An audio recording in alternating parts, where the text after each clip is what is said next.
একদিন আল্লাহ রাসূল সাল্লাল্লাহু আলাইহি ওয়াসাল্লাম তিনার দরবারের মধ্যে তিনি বসে আছেন। এমন সময় একজন সাহাবা আসলেন একটি ফল নিয়ে।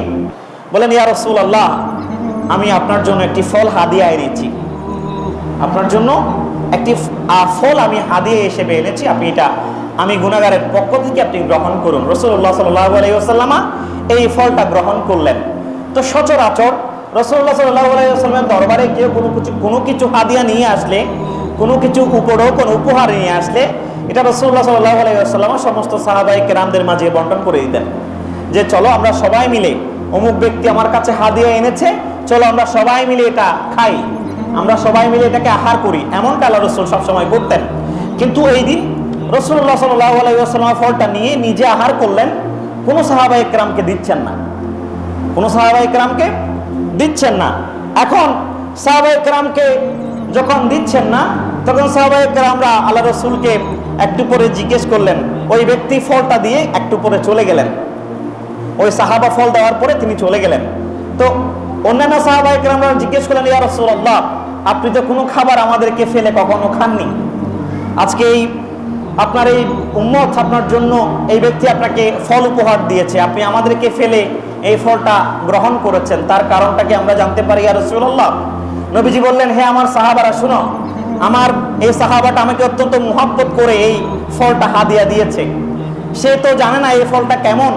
আমি যখন এই ফলটা মুখে দিলাম, দেখলাম যে এই ফলটা তিতা। আহা, কেমন উম্মতের কান্ডারি নবী, কত দয়ালু নবী, কত মুহাব্বতের নবী, কত বেশি ভালোবাসতেন। নবীজি বলছেন, আমি যদি তোমাদেরকে ফলটা দিতাম, তাহলে তোমরা ফলটা খেয়ে হয়তো বলে ফেলতে ফলটা তিতা।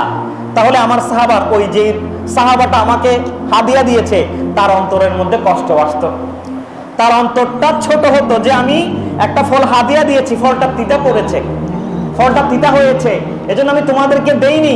আমি আমার সাহাবাকে বলতে চাই না ফলটা তিতা, এজন্য এটা আমি খেয়েছি।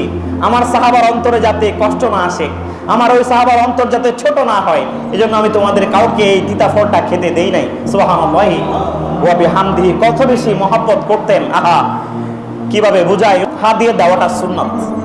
হাদিয়া দেওয়াটা কি? হাদিয়া দেওয়া, হাদিয়া নেওয়া দুটোটা সুন্নাত। সুন্নতে রাসূল সাল্লাল্লাহু আলাইহি ওয়াসাল্লাম এবং সুন্নতে সাহাবা। সাহাবায়ে কেরামরা রাসূলকে বিভিন্ন সময় বিভিন্ন জিনিস উপহার দিতেন, বিভিন্ন সময় উপহার দিতেন। শুধু সাহাবায়ে কেরামরা আল্লাহ রাসূলকে নয়, সাহাবায়ে কেরামরা সাহাবাদেরকে পরস্পরের সাথে তারা হাদিয়া বিনিময় করতেন। সুবহানাল্লাহি ওয়া বিহামদিহি।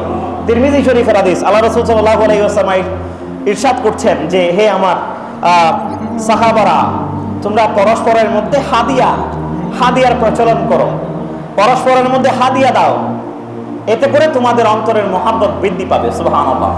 তোমাদের পারস্পরিক যে হিংসা বিদ্বেষ আছে, অন্তরের মধ্যে লুকোনো, অন্তরের মধ্যে সুপ্ত যে হিংসাটা থাকে, সেই হিংসাটা দূরীভূত হয়ে যাবে যদি তোমাদের মধ্যে হাদিয়ার প্রচলন করো। সুবহানাল্লাহ।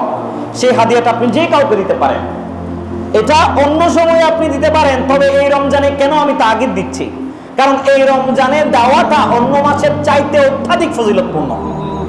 অন্য মাসে দাওয়াত চাইতে এই মাসের সওয়াবটা অনেক বেশি, আনকাউন্টেবল, অনেক বেশি সওয়াব আপনি আল্লাহর কাছ থেকে লাভ করবেন। এজন্য হাদিয়া দেওয়া উচিত, এবং হাদিয়া দেওয়া নেওয়া দুটোটাই হচ্ছে কি? সুন্নতে রাসূল এবং সুন্নতে সাহাবা। আপনি আপনার প্রতিবেশী, পার্শ্ববর্তী যেই প্রতিবেশী আছে, তার হালত, তার অবস্থা আপনি দেখে, আপনি আপনার আত্মীয় স্বজন যারা আছে, যাদের ফিনান্সিয়াল কন্ডিশনটা ভালো না, ফিনান্সিয়াল অবস্থা ভালো না, এরকম আপনার আপনজন, আত্মীয় স্বজন, পাড়া প্রতিবেশী, নেইবার যারা আছে, আপনি তাদেরকে আর্থিকভাবে তাদের পাশে দাঁড়াচ্ছেন, তাদেরকে সহযোগিতা করছেন, এটাও একটি ভালো কাজ, ঠিক না বলেন না? এটাও একটা কি? এটাও একটা ভালো কাজ। কারণ আপনার টাকাটা আপনার কাছে আছে, এটা আপনার কাছে যতক্ষণ থাকবে, এই টাকাটার হিসাব আপনাকে আল্লাহর কাছে দান করতে হবে।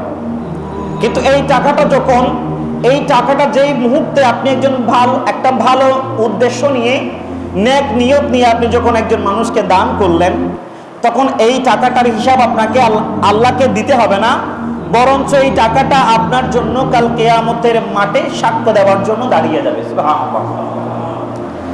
তো এখন প্রশ্ন আসতে পারে, আপনি কিভাবে দিতে পারবেন? আপনি এই রমজানুল মুবারকে আপনার প্রতিবেশীকে তাদের জন্য আপনি শুকনো ইফতার আপনি সরবরাহ করতে পারেন। শুকনো খাবার যেগুলো আছে ইফতারের আইটেম সেগুলো আপনি দিতে পারেন। লোক দেখানোর প্রয়োজন নাই, তাকে একদিন ডেকে দোকানের মধ্যে বা তার ঘরে আপনি নিজে গিয়ে আপনি প্যাকেটটা দিয়ে আসতে পারেন। এটা উপহার, এটা দান নয়, তাকে বলবেন উপহার, এটা গিফট, হাদিয়া। আপনি জিনিস দিতে না পারেন, কিছু টাকা অন্তত হাতের মধ্যে গুঁজে দিতে পারেন, এই টাকাটা রাখো, তোমার সন্তান সন্ততির জন্য কিছু বাজার, ঈদের কেনাকাটা, কিছু শপিং করিও, তোমার ছোট বাচ্চাদেরকে কিছু কিনে দিও।